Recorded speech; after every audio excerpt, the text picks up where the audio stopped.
You read the title, so let's just get right into it. Feel free to comment down your times in the comment sections.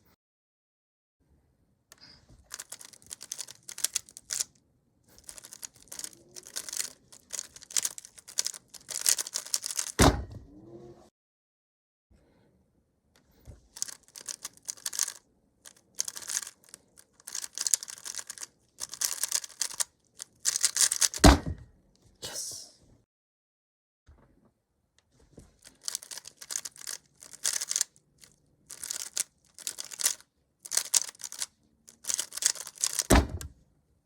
Yes.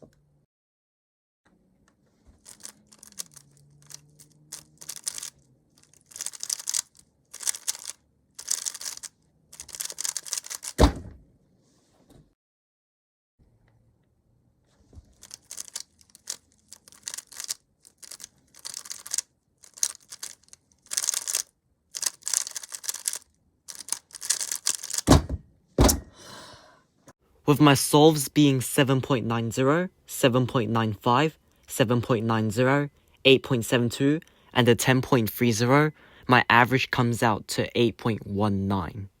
My global average is about mid-8, so I will be really happy to get this average in comp, but that's only if I make it to finals first and deal with all the nerves.